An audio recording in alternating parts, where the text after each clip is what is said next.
The church fell silent the moment the veiled bride entered. 200 members of London's highest society turned as one, their whispers dissolving beneath the solemn swell of the organ. This was meant to be the wedding of the season. The feared, Duke of Dunor, and the golden beauty everyone adored.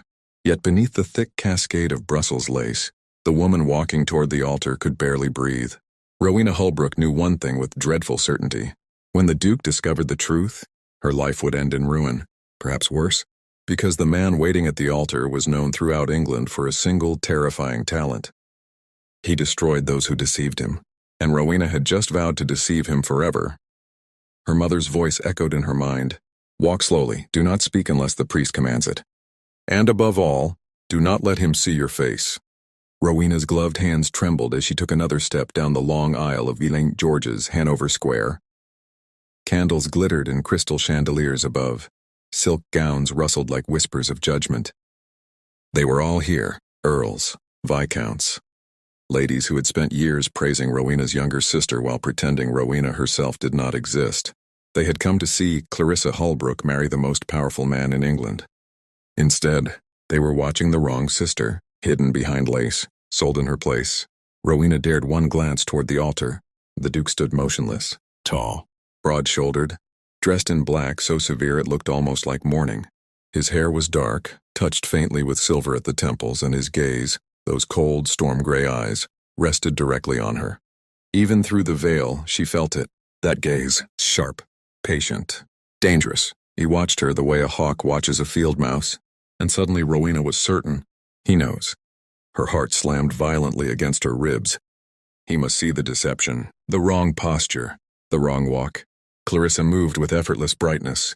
Rowena had always moved carefully, as if apologizing for occupying space. Surely he noticed. Surely he would stop the ceremony. Surely, but he did not. He simply waited.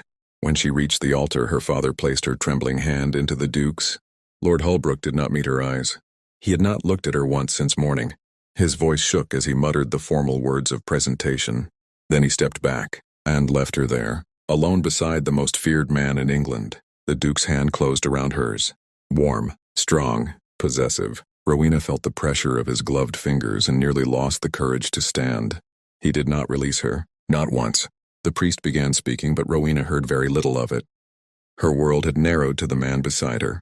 His presence was overwhelming, not merely powerful, controlled, as if beneath that still exterior lived something immense and carefully restrained. Every few seconds she felt his gaze move across her face, studying the lace veil that hid her identity. Does he know? The thought repeated endlessly. Does he know? When the priest finally turned toward her, Rowena felt her throat close. Do you, Clarissa Ann Holbrook, and take this man to be your lawfully wedded husband? For one terrible second she almost spoke the truth, almost confessed everything. Her mother's cruelty, her sister's elopement, the deception that had delivered her here. But she imagined her mother's cold smile waiting somewhere in the crowd, imagined the family disgrace, imagined the Duke's fury. And so Rowena Holbrook did the only thing she had ever been trained to do. She sacrificed herself quietly. I do. The words fell like a stone into still water, a ripple that could never be undone. The priest turned to the Duke. And do you, Ambrose Carrington, Duke of Dunor, take this woman to be your lawful wife? Rowena finally dared glance toward him. His expression was unreadable, but those gray eyes, they burned through the veil, as if he could see everything, every lie, every fear, every trembling thought in her mind. I do. His voice was deep and calm. Certain. The priest raised his hands. Then by the authority vested in me. The final words passed in a blur. Applause followed. Society sighed in satisfaction. The marriage of the season had been sealed. But as the Duke turned slightly toward her, his thumb brushed slowly over her gloved knuckles. The touch was deliberate, claiming, and when he leaned closer, his voice was so quiet only she could hear it. Do not tremble so, my Duchess. Rowena froze. The title sounded wrong. Terrifying. You will need your strength, he added softly. A strange shiver ran down her spine, because there was something in his tone that did not sound like anger or suspicion. It sounded like anticipation. And Rowena suddenly realized something far more frightening than his wrath. The Duke of Dunor did not seem surprised by his bride at all. The wedding breakfast glittered with laughter. Crystal glasses chimed beneath the chandeliers. and London's most powerful families leaned toward one another with eager curiosity. They were watching the new Duchess of Dunori, or rather, they were trying to. Rowena still wore the veil. Lady Holbrook had explained it smoothly to the guests. A charming old tradition, her mother had said with a gracious smile. The bride's modesty preserved until she reaches her husband's home. No one questioned it. After all, aristocratic customs were often strange. But beneath the lace, Rowena felt as though she were suffocating. She sat beside her husband at the head of the long table, surrounded by 200 witnesses to a lie that would soon unravel. Yet the Duke behaved as though nothing were wrong. He barely spoke. He acknowledged toasts with brief nods. He ignored most attempts at conversation. But one thing he did constantly. He watched her. Rowena felt his gaze through the lace as clearly as if his fingers were touching her skin. Every time she lifted a glass, every time she shifted in her seat, every time her hand trembled beside his, and sometimes, too often, his hand brushed hers. Passing a plate, steadying her elbow, adjusting the position of a glass. Each contact sent a strange shock through her body. Not fear, something warmer, something far more confusing. "You have not eaten." The quiet words startled her. They were the first he had spoken directly to her since the ceremony. Rowena turned slightly toward him. "I am not hungry, Your Grace." A pause, then his voice lowered. "You will need your strength." The meaning struck her instantly. The wedding night, the unveiling, the moment when he would see her face and discover the truth. Her stomach twisted. "Your Grace," she said carefully. "Perhaps we might remain in London tonight. The day has been long." "No." The single word ended the matter. His tone was calm, absolute. "My carriage is already prepared," he continued. "We leave within the hour." The words fell like a sentence. Dunor Park lay 4 hours away. 4 hours until the veil came off. 4 hours until her life was destroyed. The carriage waiting outside was a masterpiece of wealth. Black lacquered wood, gold trim gleaming in the pale afternoon light. 4 perfectly matched gray horses pawed the ground impatiently. Rowena climbed inside with stiff legs. The interior glowed softly with velvet seats and brass lanterns. Opposite her, the Duke settled back into the shadows. The carriage lurched forward. London began to fade behind them. For a long time, neither spoke. The silence grew heavy, uncomfortable. Rowena clasped her gloved hands tightly in her lap. She could feel his eyes on her again, studying, observing, waiting. Finally, he spoke. "You are afraid of me." Her head snapped up. "Your Grace?" "You sit as far away as possible," he said calmly. "You have not spoken since we entered the carriage. Your hands are shaking." A pause. "You are afraid?" Rowena forced her voice steady. "I am merely tired." "You are lying." The bluntness struck like a slap. Rowena's breath caught. "I have spent my life dealing with liars," the Duke continued quietly. "In business, in politics, and in society." He leaned forward slightly. The lantern light revealed his eyes clearly now. Cold, sharp, unforgiving. "The nervous ones speak too much," he said. "The confident ones speak too little." His gaze swept over her. "But you are careful." Her pulse pounded painfully. "I do not understand what you mean." "Oh, I believe you do." He studied her hands. "Your left hand keeps clenching," he observed calmly. "Your breathing is controlled as though you are trying not to panic." Rowena's mouth went dry. "You have also avoided looking directly at me since the carriage left the church."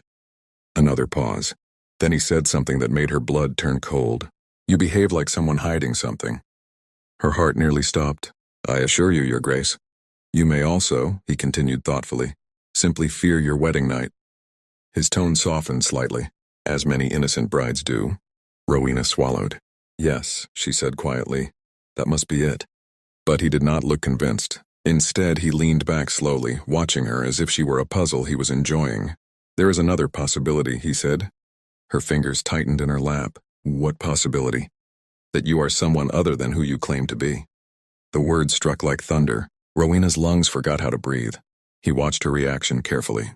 Then very slowly, he extended his hand toward her veil. "Remove it." Her entire body froze.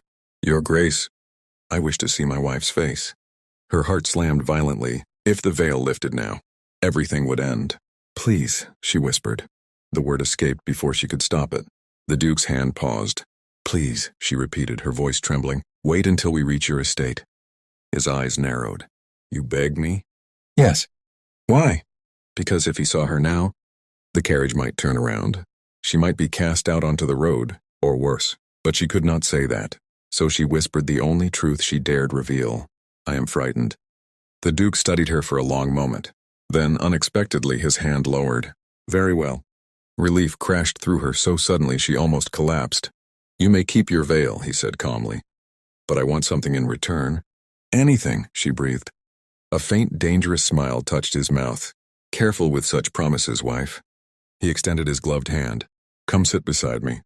Rowena blinked. My hand, he clarified. You will sit beside me for the remainder of the journey, and allow me to hold it. The request seemed absurdly small, yet something in his tone made it clear. This was not a request. Slowly she rose. The carriage swayed as she crossed the narrow space.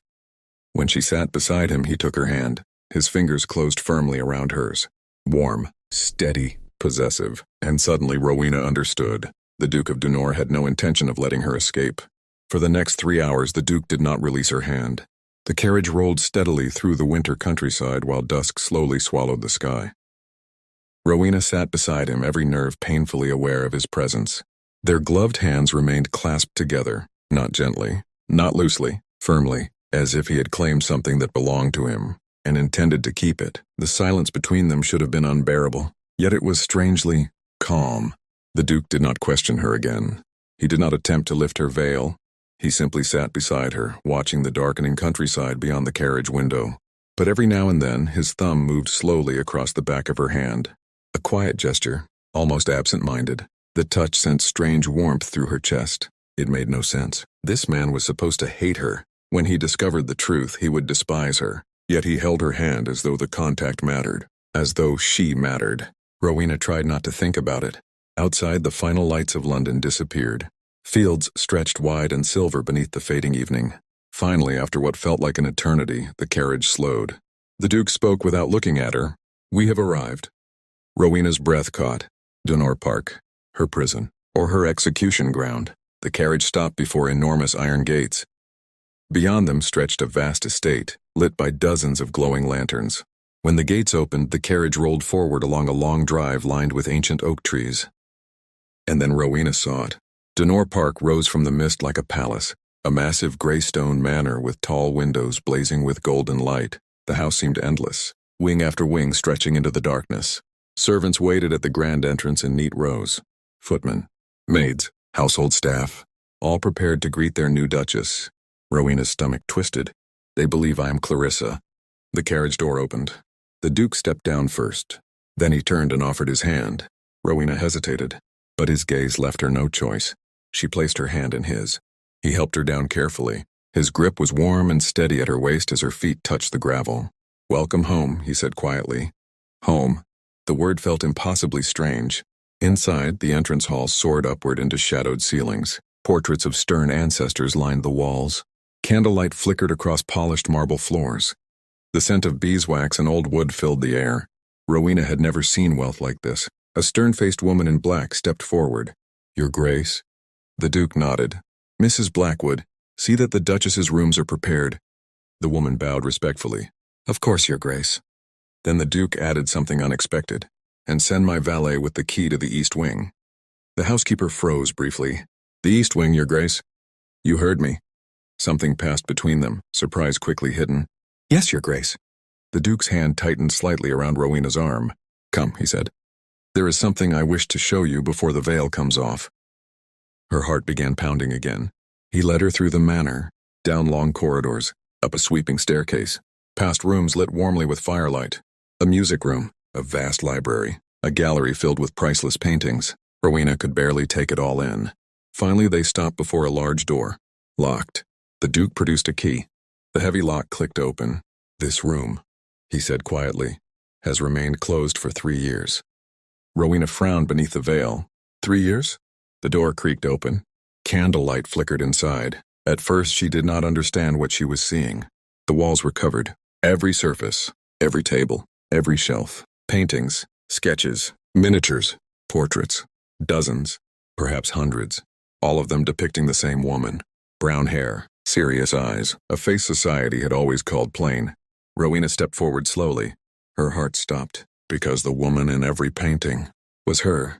Her breath left her in a whisper. What? Behind her, the Duke's voice was low. 3 years ago, he said quietly, I attended a ball at the Harrington townhouse. Rowena remembered it instantly, a miserable evening. She had spent most of it alone by a window, trying not to cry while her sister dazzled the room. I saw you there, he continued, sitting in the corner with a book while the entire ballroom worshipped your sister. His voice softened. You looked peaceful. Rowena's mind spun. He stepped closer. I learned your name that night. She turned slowly toward him. His gray eyes burned in the candlelight. Rowena Holbrook. Her breath caught. But my sister? I never wanted your sister. The words fell heavily into the room. I wanted you. Rowena stared at him in stunned silence. I had my agents learn everything about you, he continued calmly. Your kindness, your patience, your intelligence. His gaze softened slightly. And the cruelty your family showed you. He gestured toward the portraits. I commissioned these over the past 3 years. Her voice trembled. You watched me? I studied you. He stepped closer. And I waited. Rowena's heart pounded wildly. Why? His answer came without hesitation. Because I knew your mother would never willingly give you to me. Understanding crashed through her. The contract. Yes. His eyes darkened. I contracted for a Holbrook daughter. Her breath caught. You expected this? I hoped for it. The room seemed to spin. All this time, all this planning. You knew I wasn't Clarissa, she whispered. I knew the moment you stepped out of the carriage at the church. He reached for the veil. This time she did not stop him. The lace lifted slowly. Cool air brushed her face. For the first time that day, Rowena saw him clearly. He looked down at her, and the cold, terrifying Duke of Denor suddenly looked something else entirely, relieved. There you are, he whispered. Finally. Rowena stared at him as if the world had shifted beneath her feet. You knew? Her voice barely carried across the candlelit room. The Duke of Denor did not look away. I knew, he said simply. The quiet certainty of his tone was more shocking than anger would have been. For hours she had waited for fury, for humiliation, for the terrible cold wrath he was famous for. Instead, he looked almost satisfied. Rowena stepped back instinctively.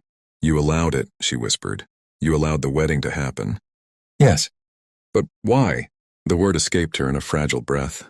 If you knew I was not Clarissa, why did you not stop the ceremony? His answer came without hesitation. Because I was marrying the woman I wanted. Rowena shook her head slowly. No, that cannot be true.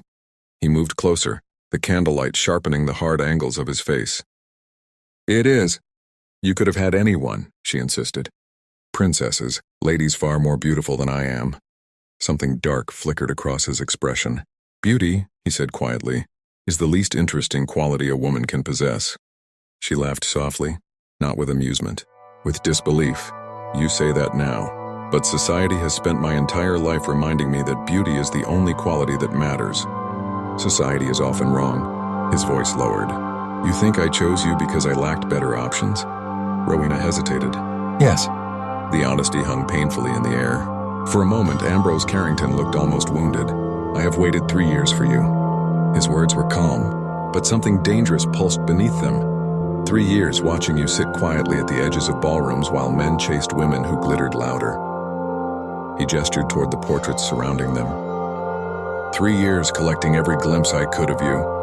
Her heart pounded. That is not romantic, she whispered. That is an obsession. Yes. The word came easily, without shame. I have been accused of worse things. He stepped closer again, but this time he stopped a respectful distance away. You fascinated me from the beginning. Why? Rowena's voice cracked slightly. I am plain. You are not. I am. She lifted her chin stubbornly. I have been compared to my sister my entire life. Then your family is blind. His gaze softened. I saw a woman who sat alone without begging for attention. A woman who treated servants with more kindness than society ladies. A woman who read books during balls instead of pretending to enjoy them. A faint smile touched his mouth. You were the only interesting person in the room. Rowena felt heat rise unexpectedly in her cheeks. You built an entire plan just to marry me? Yes. And if my sister had not run away? Something colder appeared in his eyes. I would have solved the problem. She studied him carefully. You are a frightening man, Your Grace. I am aware. Silence stretched between them. The room full of portraits seemed to watch. Finally, Rowena spoke again. You understand that I deceived you? Yes. You understand that my mother used me like a bargaining piece. Yes. You understand that I expected you to hate me when you discovered the truth. At that, Ambrose's expression changed. Something gentler flickered beneath the steel. Rowena, he said quietly, you have spent your entire life expecting cruelty. His voice dropped lower. But I am not your mother. Her breath caught. You do not own me, she said suddenly. The words surprised even her. He tilted his head slightly. Legally, I do. Yes, she said, but I will not live as someone's possession. The Duke studied her with quiet intensity. What would you prefer? The question startled her. Prefer? Yes. He gestured around the room. You are the Duchess of Denor now. You may define your own place here. She hesitated, then said the words that had been building inside her all day. I want my own chambers. His answer came immediately. Done. And time before we consummate the marriage. A flicker of tension crossed his jaw. How much time? A fortnight. He considered that, then nodded once. I have waited 3 years. 14 days will not kill me. Relief rushed through her. And I want to learn, she continued carefully, to understand how your estate works, your finances, your land. I do not wish to exist here merely as decoration. The Duke's brows lifted slightly. You wish to manage Denor? I wish to be useful. For the first time that evening, genuine surprise appeared in his eyes. Then slowly, he smiled. A practical duchess. His voice held something close to admiration. I should like that. Rowena studied him cautiously. You agree? To everything. He paused. But I have one condition. What? Dinner. She blinked. Dinner? Every evening. His gray gaze held hers steadily. You will dine with me. We will talk. I wish to know the woman I married. Rowena hesitated. The request seemed harmless, yet strangely intimate. Very well, she said quietly. Dinner.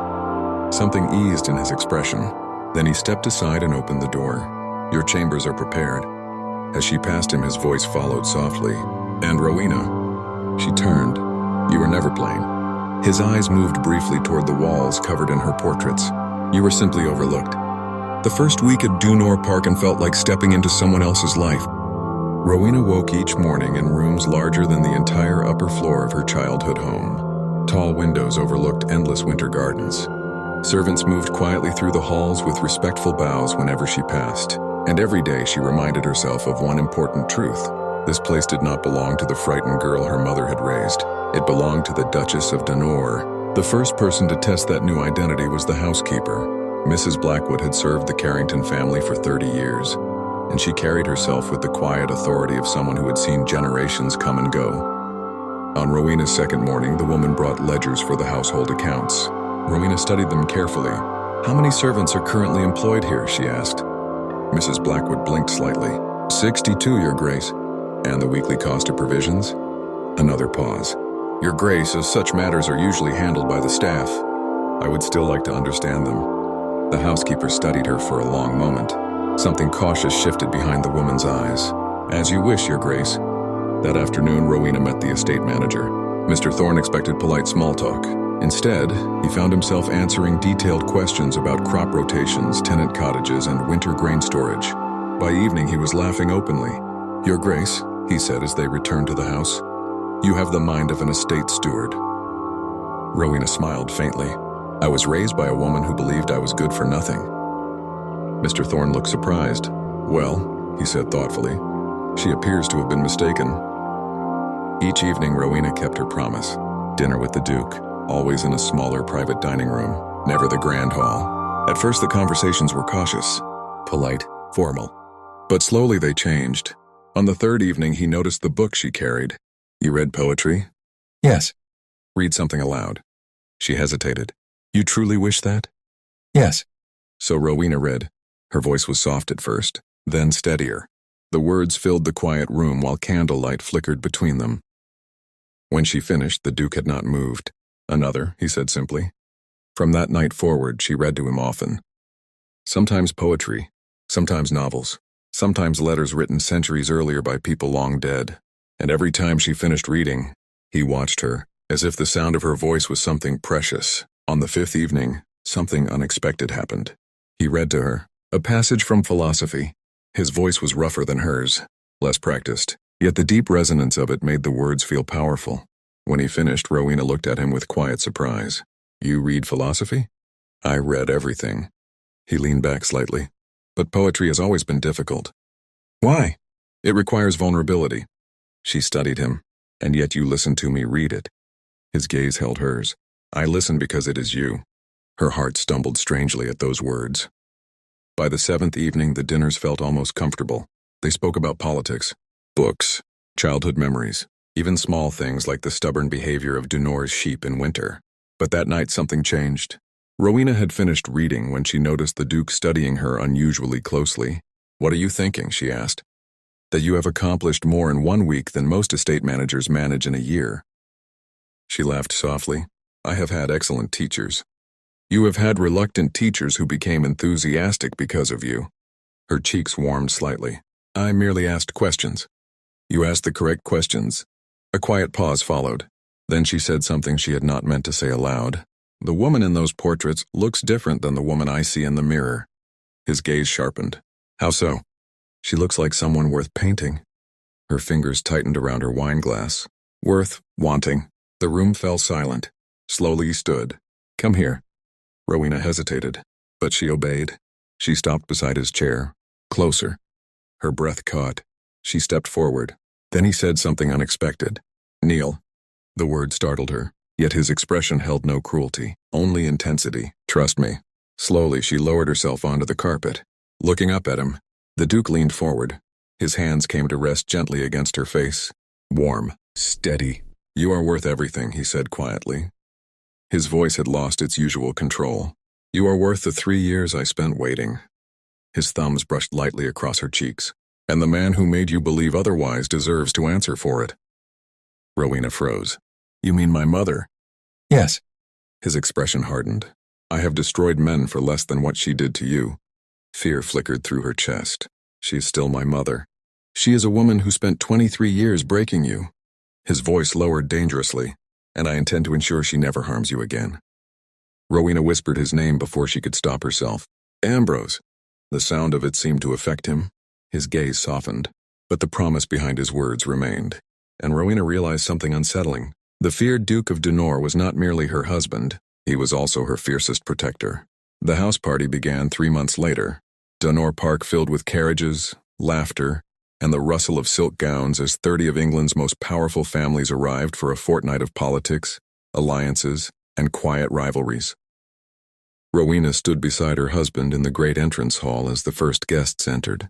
Her spine was straight, her smile calm. Inside, however, her nerves fluttered like trapped birds. This would be the first time society saw the crying new Duchess of Dunoir clearly, not the veiled bride, not the rumor whispered in drawing rooms.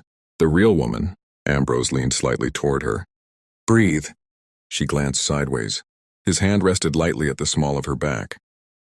They will adore you, he murmured. And if they do not? His expression did not change. Then I will destroy them. The words were delivered so calmly that Rowena nearly laughed. For the first 2 days, everything went perfectly. Rowena welcomed guests with grace. She remembered names, listened carefully, asked thoughtful questions.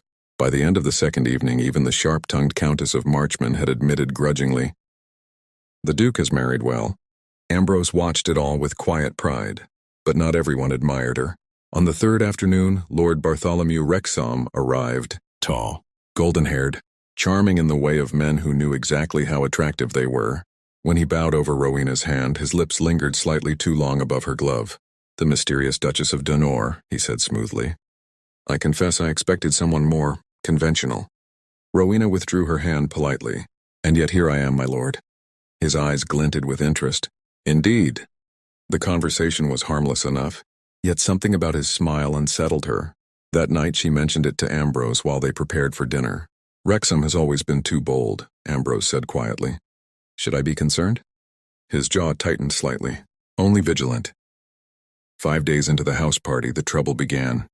Rowena had retreated briefly to the library to review household accounts when she heard voices in the corridor outside. One belonged unmistakably to Wrexham. The other was Lady Peyton, known throughout London for her love of gossip. I cannot imagine what Dunoir sees in her, Lady Peyton said lightly. She is so plain. Rowena's fingers tightened on the ledger. She is certainly not what society expected, Wrexham replied. But perhaps that is precisely the point. You believe he married her out of convenience? Wrexham chuckled softly. My dear lady, men like Dunor do not marry for love. Rowena felt a cold sensation spread through her chest. They marry for practicality. A plain wife from a desperate family, Wrexham continued smoothly, is a wife who will never question her husband. Lady Peyton laughed. How convenient. Very convenient, Wrexham said. And when a husband inevitably seeks more stimulating company elsewhere, such a wife will simply remain grateful she was chosen at all. The words struck deep. Rowena knew they were lies. She knew Ambrose had waited 3 years for her, yet the voice of her mother whispered cruelly inside her mind. Plain. Unwanted. Lucky anyone married you at all. She must know it too, Wrexham added. A woman like that cannot truly believe a man like Dunor loves her. Footsteps faded down the corridor. Rowena sat frozen. Her chest felt tight. The poison had worked, even though she knew better, even though she had lived 3 months of kindness and patience and quiet devotion. The old doubt stirred again. That evening at dinner, she watched Ambrose carefully. Lady Marchman leaned toward him, laughing softly at something he said. Her hand brushed his sleeve. The moment was harmless. Yet suddenly Rowena saw it differently. What if Wrexham is right? Later that night, Rowena slipped outside onto the terrace for air. The gardens glowed silver beneath the moon. But she was not alone. Your Grace? Wrexham stepped from the shadows. Rowena stiffened. I was hoping to speak with you. I was seeking solitude, my lord. Then I shall keep you company. He stepped closer. Tell me honestly, and are you happy here? Rowena lifted her chin. My happiness is none of your concern. I merely dislike seeing a woman deceived. His voice softened conspiratorially. You cannot truly believe Dunor married you for love. She felt anger rise. You presume too much. Do I? He leaned closer. I have known men like him my entire life. Men who collect things. Estates, titles. His gaze lingered on her face. And wives. Before she could step away, his fingers brushed her cheek.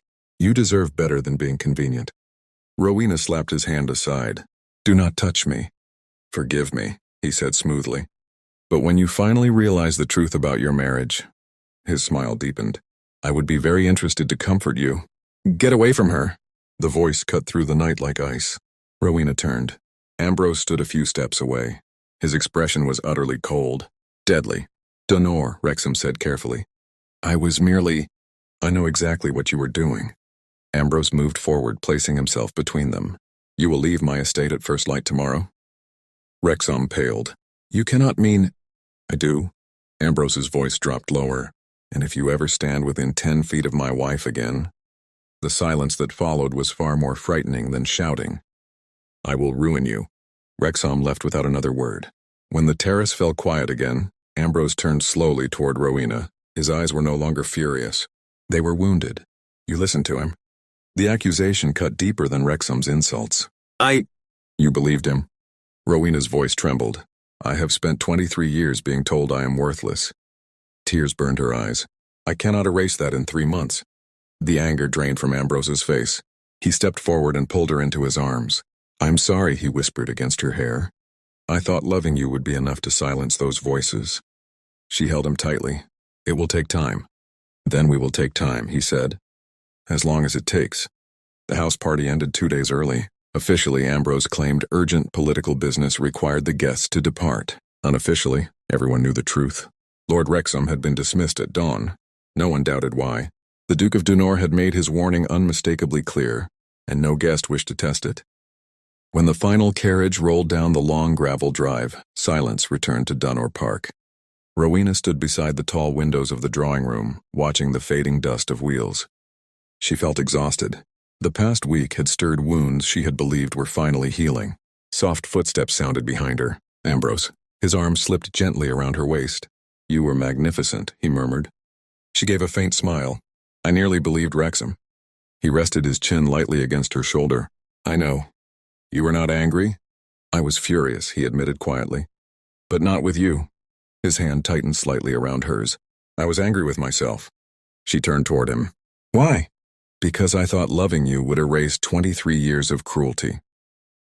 His gray eyes softened. I underestimated how deep those wounds go. Rowena studied his face. For the first time since she had met him, the feared Duke looked uncertain. "I'm trying," she said softly. "I know." He kissed her forehead, "And I will keep proving it." 2 days later, Mrs. Blackwood appeared at Rowena's sitting room door. "Your Grace, and there is a visitor. I am not receiving anyone today.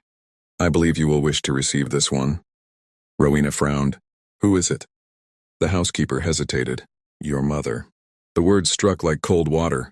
Lady Elizabeth Holbrook stood in the drawing room when Rowena entered. But the woman before her looked nothing like the elegant matriarch she remembered. Her gown was worn, her posture bent, and the proud cruelty in her eyes had been replaced with something fragile. Desperation. "Rowena," her mother whispered. "Lady Holbrook," Rowena replied coolly. Silence stretched between them. Then Lady Elizabeth began to cry. "Everything is gone," she said hoarsely. "Your father's business collapsed. Our debts were called in. The house, the servants, everything." Rowena felt strangely empty listening to her. "You sold me to save it," she said quietly. "I know," her mother sobbed. "I know what I did. I deserve your hatred. But I have nowhere left to go." Rowena studied the woman who had once ruled her life with cold hands and sharper words. Once those tears would have shattered her. Now they barely stirred anything. "You came for money." Yes. "I have nothing else." The room fell silent. Rowena walked slowly to the window, looking out across the gardens she had grown to love. For 23 years this woman had defined her worth. Every insult, every slap, every comparison to Clarissa. Yet now, that power was gone. "I will not restore your life," Rowena said calmly. Her mother's shoulders sagged. "But I will not let you starve." Lady Elizabeth looked up in shock. "I will arrange modest lodgings and a small allowance." Rowena turned to face her. "But you will never contact me again. You will live quietly. And every day you will remember that the daughter you called worthless is the only reason you survived." Her mother collapsed into tears. "I agree," she whispered. Rowena nodded once. "Mrs. Blackwood will show you out." She did not watch her mother leave. Only when the door closed did her strength finally fade. Ambrose found her an hour later, sitting silently by the window. He did not ask questions. He simply wrapped his arms around her and held her until the tears finally came. "You were merciful," he said quietly afterward. "I was fair," she replied, "and I refused to become her." He kissed her hair. "That is why I love you." Spring arrived slowly at Dunor Park, and with it came something unexpected. One morning, while reviewing household accounts, Rowena suddenly felt the room tilt. She barely caught the desk before darkness swept over her. When she woke, Ambrose sat beside the bed. His face looked pale with worry. "What happened?" she whispered. "You fainted. The doctor is on his way." Minutes later, the physician finished his examination with a wide smile. "Your Grace," he said to Ambrose, "there is nothing wrong with the Duchess." He turned toward Rowena. "In fact, she is in excellent health." The pause stretched. "She is also with child." The word seemed unreal. Rowena stared at him. "A child?" Ambrose's breath left him slowly. "Our child," he whispered. Joy filled the room so suddenly it felt almost overwhelming. He pulled her into his arms, laughing and half crying at once. Later that night, Rowena stood in the nursery window with his arms around her. "I will never let our child believe they are worthless," she said quietly. "They will know they are loved." Ambrose kissed her temple. "They will know because their mother knows." Years later, Dunor Park would echo with laughter. Children running through long halls, a daughter with brown hair and storm-gray eyes, then a son, then another daughter, and sometimes, on quiet evenings beside the fire, Rowena would catch her husband watching her the same way he had the night he lifted her veil. "What are you thinking?" she would ask. He would smile slowly. "That the luckiest moment of my life was when your sister ran away." Rowena would laugh softly. "And the bravest moment of mine," she would reply, "was walking down that aisle, because the girl who had been sold beneath a veil had believed she was nothing. But the woman who became Duchess of Dunor had discovered something far greater. She had never been invisible, only unseen, until the one man who had been watching all along